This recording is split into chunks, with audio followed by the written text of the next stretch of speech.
Okay. Um, is this a reasonable rephrasing of the problem? I think it is, right? I Yeah. think this is essentially what problem 3 asked you. Yeah. Show that this number, if it's composite, one of its prime factors is 2 mod 3. Okay, so the proof goes by contradiction. Wait, before you do the proof, I have a question. By contradiction. Mark,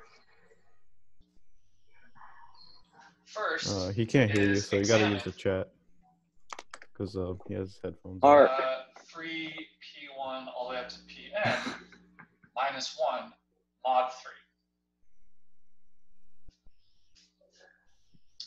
What is this number going to be modulo 3?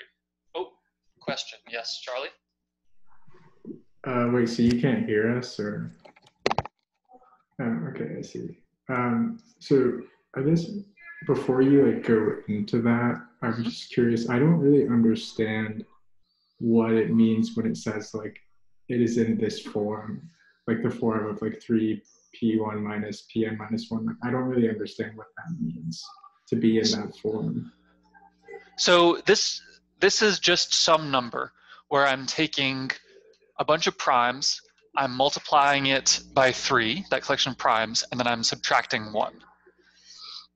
So not all numbers are of this form, because all the numbers of this form are congruent to 2 modulo 3. So 1 can never be written in this form. Neither can 4. Neither can 6, for instance, right? None of these numbers can be written as 3 times some primes minus 1. Do you understand why? Yeah, okay.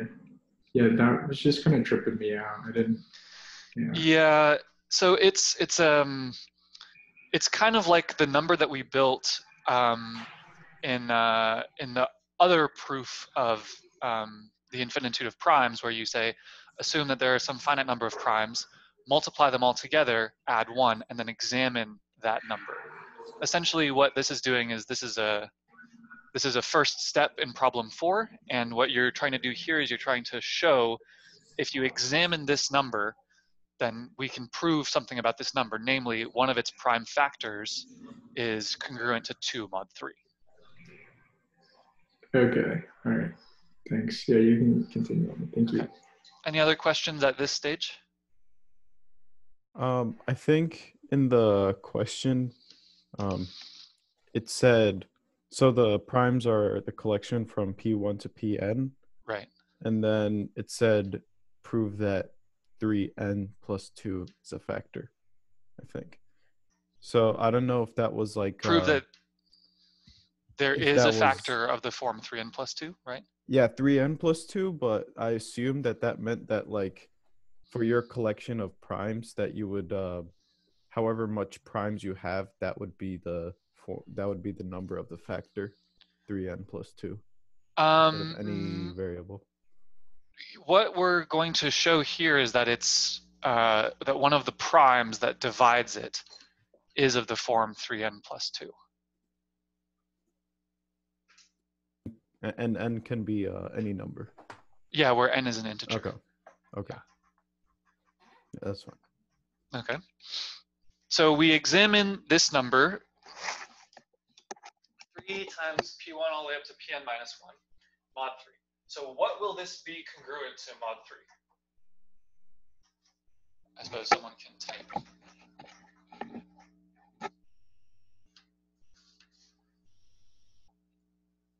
So if we're looking at things modulo 3, they're always going to be congruent either to 0, 1, or 2, right? Those are the only 3 possible things that you can be congruent to mod 3. I mean, those are choices of equivalence classes, but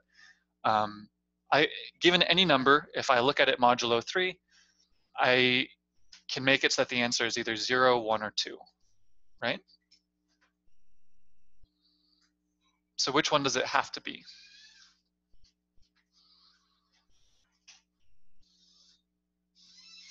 It has to be 2.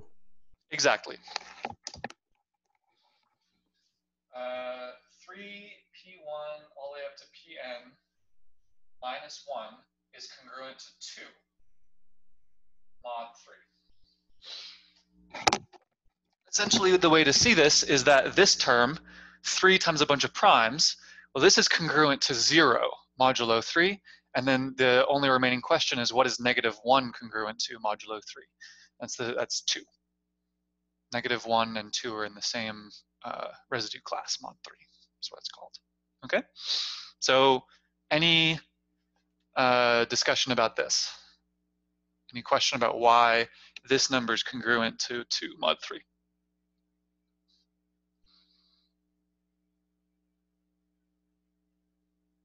Okay.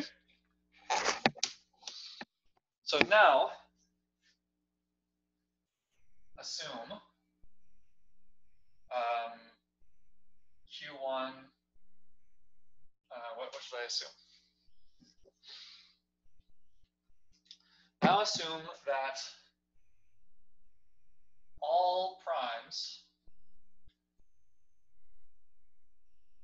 Qi in the prime factorization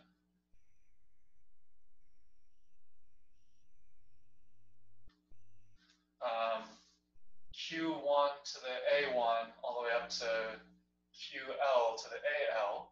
So this is going to be equal to 3P1 all the way up to Pn minus 1. Now assume that all primes Qi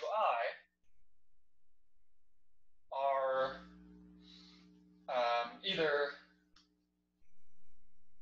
congruent to 1 or congruent to 0 mod 3. Right? I want to prove this by contradiction. So the first thing that I do is I assume that all of the primes in the prime factorization are either congruent to 1 or congruent to 0 modulo 3. Right? But then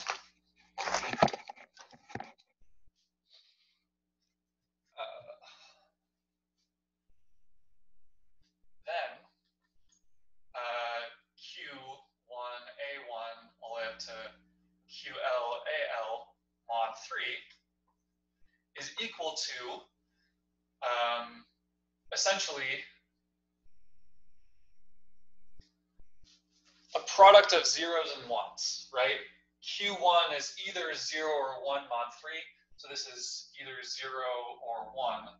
0 or 1 to the A1, this is 0 or 2, or 0 or 1 to the A2, etc. 0 or 1.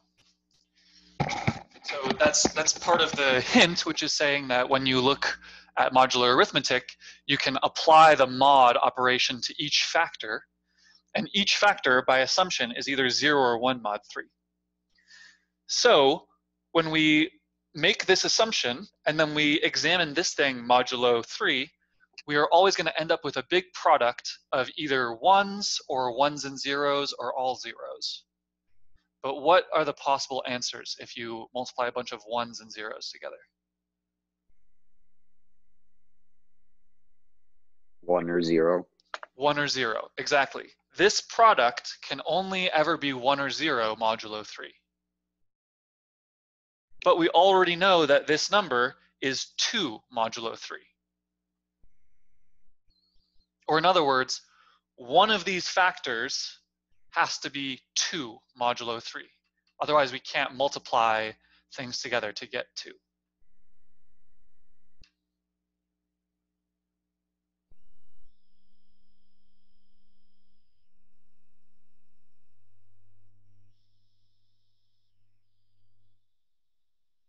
This is the same sort of idea with the sum of squares being congruent to 1 modulo 4.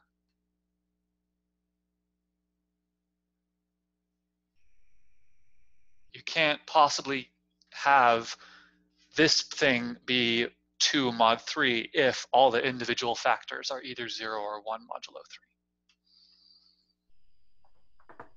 3. So we're trying to prove that one of the like the n number 3p1 through pn has, or -1 has a factor that's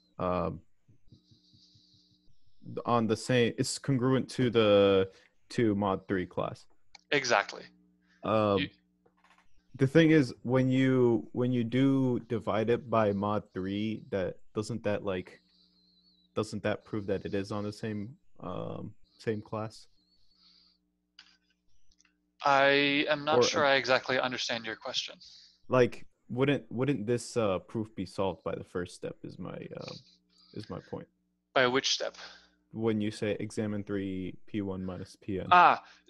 No, so because when I write it out in this way, you have no information about the prime factors of this number, right? Mm-hmm. The prime factors of this number are these things. Okay. And so what I'm trying to say is it possible for this number to be what it is, and simultaneously for all of the QIs to always be either 0 or 1 mod 3? Or not 2. And the answer is, okay. Right, not 2. Okay. And the answer is that is not possible. Okay. One of the prime factors at least must be 2 modulo 3.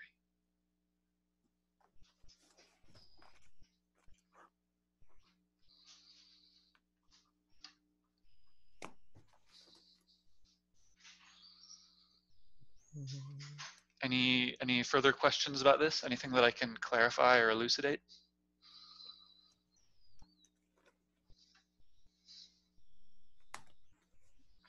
I think question 4 also relies on the answer of That's right. That's right. Question.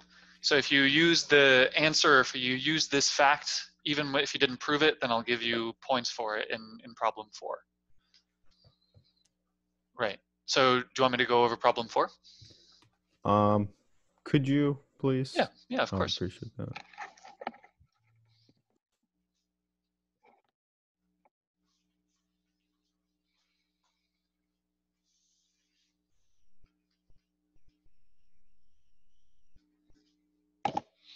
So show there are infinitely many primes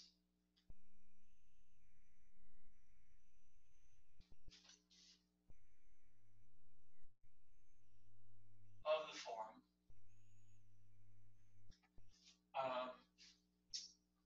3 n plus 2.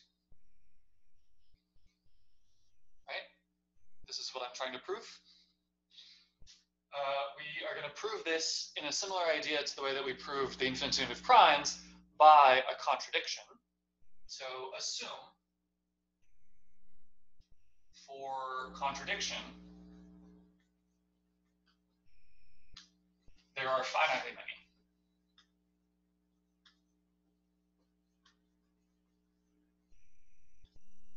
such primes.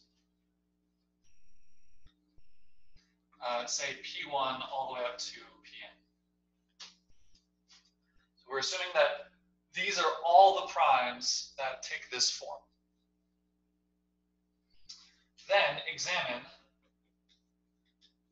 according to the hint, 3p1 times pn minus 1. We okay thus far? This looks very similar to proving there are infinitely many primes. Good? Okay, there are 2 cases. Case 1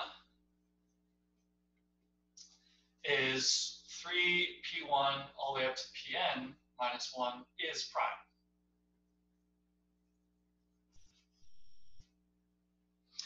If it's prime,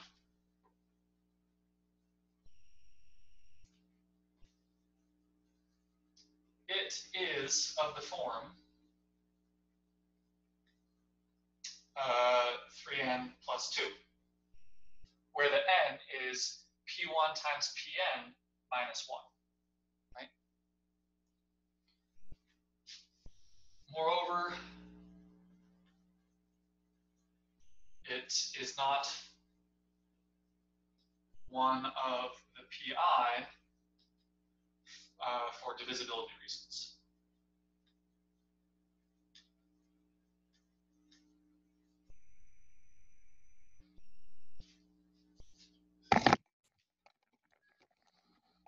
Okay, is this understood?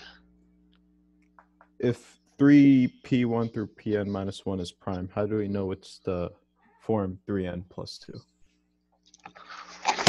Well, all that being of the form 3n plus 2 means is that it's congruent to 2 modulo 3.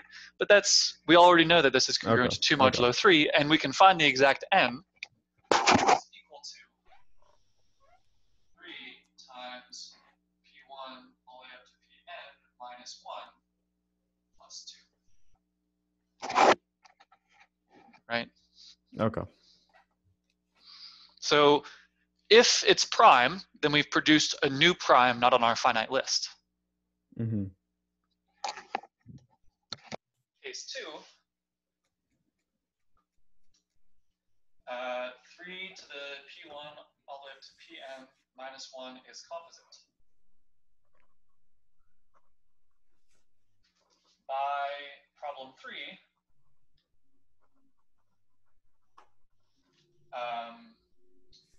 qi divides 3 to the p1 all the way up to pn minus 1, and qi is equal to 3k plus 2 for some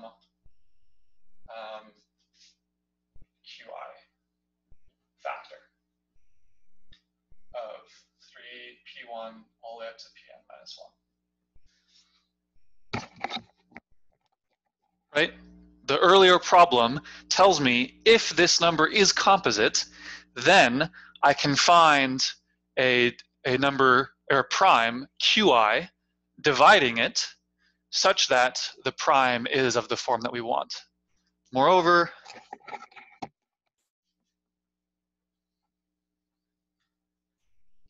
qi is not one of the pi because then qi would divide -1.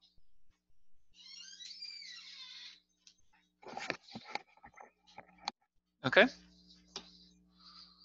So essentially, in the proof of the infinitude of primes, you go through the same two steps.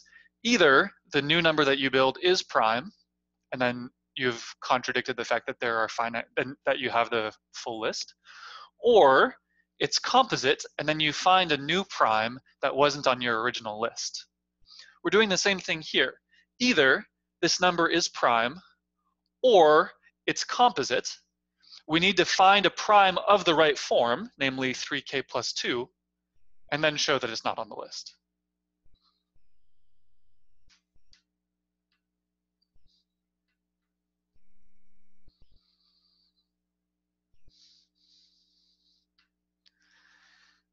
So I get the sense that these two problems taken together were too challenging. So I'll try to give out, you know, the partial credit where I see partial credit, but yeah. So for 3, I was able to get up to the point where you had to like prove that it was one of the primes, not itself. Mm-hmm. And I didn't do the proof by contradiction method. I guess I tried to do more of a direct proof method, and I was able to show that if it's the product of two numbers, that one of them has to be of that form, and then just kind of said that you continue this process. But I don't know if there's a way to approach that. I haven't seen that. It sounds like a reasonable idea. So we'll see. Is there like a way? I mean, I don't know. Like, what was the what is a hint that we should have taken to know to use proof by contradiction for that problem? For the problem 3 or problem 4? For problem 3.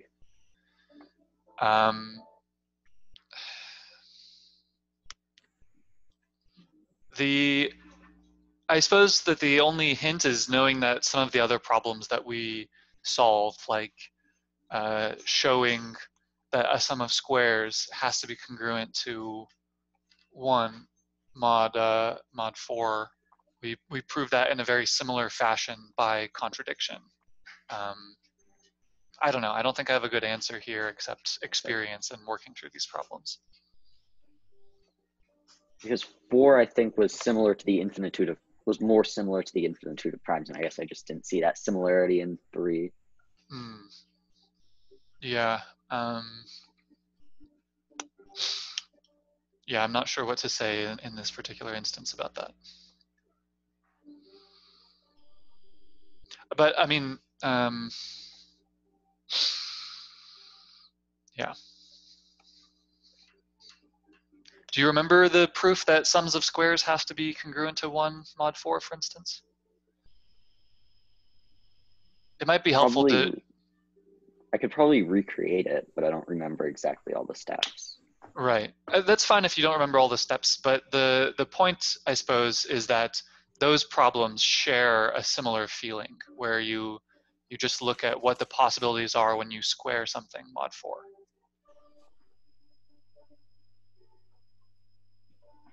Okay. Yeah, yeah. I'm not really sure how better to say it. Will there be like, I mean, of course we don't know the grades yet, but is there gonna be like retake opportunities or anything for midterm? I don't know how they look yet, so. Okay. Yeah. I've graded the first 2 problems and people did great. That is that's good to hear in the very least. And I think based on what I've been hearing over the past couple days, I'll grade problem 5 next. Even that, like I tried doing the question afterwards, like after the test time was done, and I figured it out, and I don't know what it was, but I couldn't do it during the test time. So yeah, I can go over that one as well if you want. For 5, I think I did everything right. I might have just forgotten to write like this concludes the inductive step and like formalities like that. I won't take off for that. No. Okay. Yay. But I think it's just like playing around with the equation with k plus 1. Like you substitute in k plus 1 and then you make it so that it's divisible by 3 and it's divisible by an even number, so it's divisible by 6. Exactly. Yeah. I've honestly found inductive proofs. I mean, I don't know if it's just because it's the same formula that you just do it over and over again, but those have kind of been drilled much better than the other stuff. It's true that the proofs by induction, right. So when you're told to prove something by induction, you immediately know what steps to start with the proof, right? You know, I have to do this, I have to do this, I have to do this. And all the steps are kind of laid out for you. So there is that benefit to proofs by induction where there's less flexibility and perhaps a little less creativity involved in setting them up. That's true. I have one question from the sure. most recent homework Okay. 11. It's the last question. So it goes, I can find it. Yeah, so you assume a set A has two equivalence relations on it, R1 and R2, and then you observe R1 union of R1 and R2 and the intersection of R1 and R2, and whether they are equivalence relations as well. On A. Okay, and then we're trying to check if their union and their intersection are also equivalence relations? Mm-hmm. Okay. Let's think about their union first. If R1 union R2 is an equivalence relation.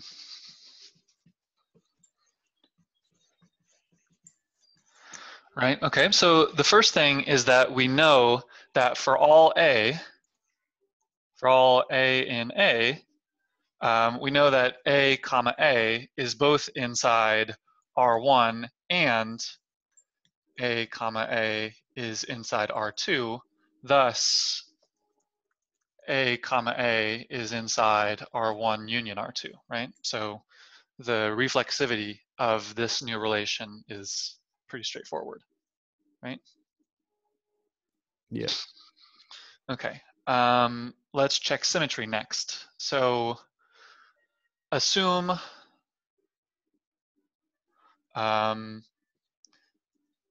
A comma B is inside R1 union R2. Thus, without loss of generality, A comma B is inside R1. It's either inside R1 or R2 or both, right? If one element is inside a union, it's either inside one set or it's inside the other set. Without loss of generality, let me assume that A comma B is inside R1. Since R1 is an equivalence relation,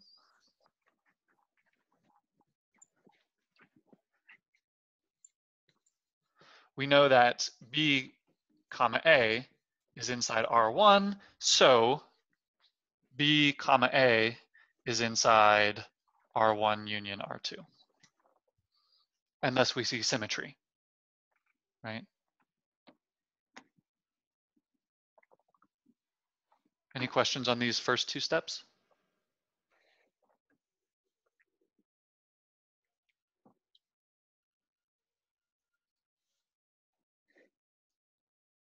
No?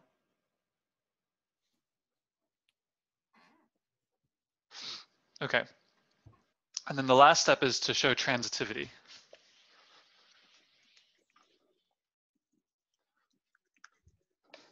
Three.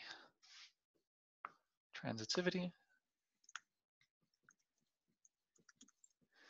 So we're going to assume A comma B and B comma C are inside R1 union R2. Now, if A comma B, so that means this pair is in at least one and this pair is in at least one, maybe both. The sticking point is going to be, let's consider A comma B inside R1 and B comma C inside R2.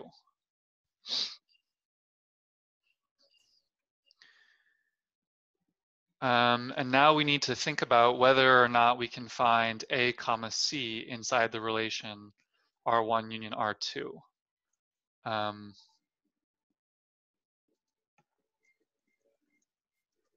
My guess is that It doesn't need to be in R1 or R2.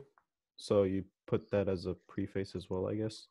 Like AC is not in R1, AC is not in R2. But when you put them together, if it were transitive, it should have AC in it too. That's right, that's right. AC should, so for this to be transitive, we need AC to be inside R1 union R2. So the question is it possible for this to occur, but AC is not in R1 and AC is not in R2? And this is indeed possible, right? We can always make the relation where everything is related only to itself except A and B. And similarly, in R2, we can make the relation where everything is related only to itself except for BC. And then AC will be neither in R1 or R2, and so we see that this is not an equivalence relation. Or it doesn't need to be an equivalence relation.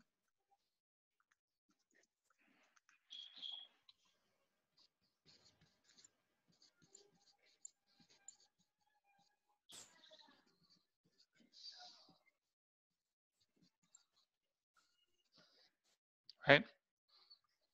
Any questions about that?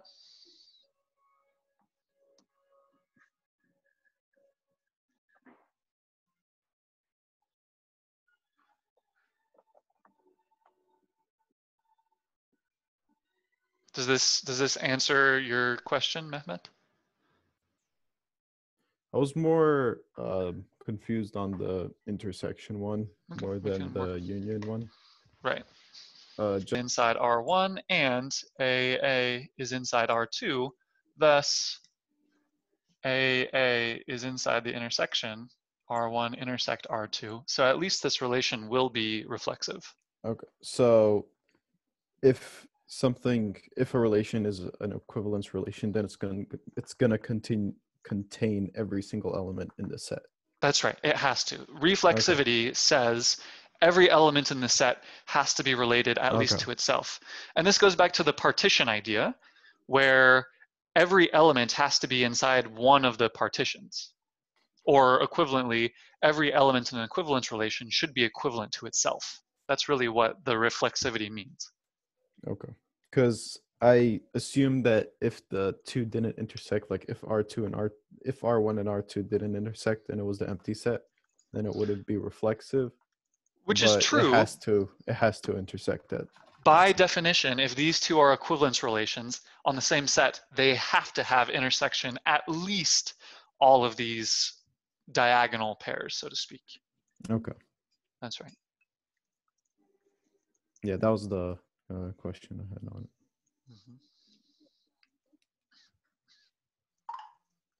I think the intersection of two equivalence relations will be an equivalence relation, right? Mm-hmm.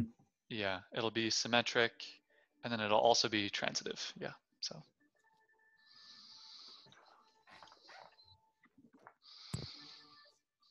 Okay, great.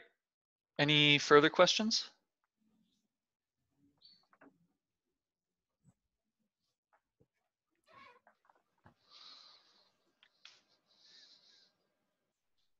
Yeah, so for the section that we're getting into on combinatorics and counting and stuff, Right. is that like, because I'm in Math 535 right now, intro to probability, so is that Okay. going to pretty much align with what we've learned in that class? I don't know if you know or not. But... I don't know that class very well. So a lot of the permutations and combination stuff probably you'll have seen from probability. One thing that I have spent a lot of time on in my lectures is the pigeonhole principle. And I don't know how much time you spent on the pigeonhole principle in the probability class. Very little. Very little? Okay, so Yeah. that would be the primary place where the two treatments diverge. Because I've done a lot of examples of interesting problems via the pigeonhole principle, which I find really fun. Okay, cool. Mhm. Right, well, thanks. That's all I have for today. So Yeah, absolutely. head out. Happy to Thank help. you.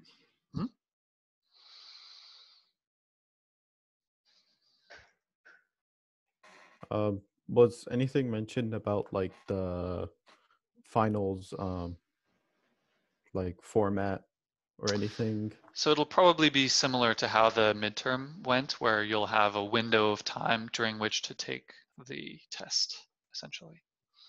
Okay. And it's cumulative Yep. for everything till now. Okay. Mhm. That's good. Okay, thank you. I'm also going to be taking my leave. Appreciate the All right. help. Yeah, absolutely. Have a nice afternoon. You too. Yeah, I was also just here for other questions. So yeah, thanks. You've been really Yeah, helpful today. absolutely. Glad to help out. Yeah. Bye. Have a nice afternoon. You too.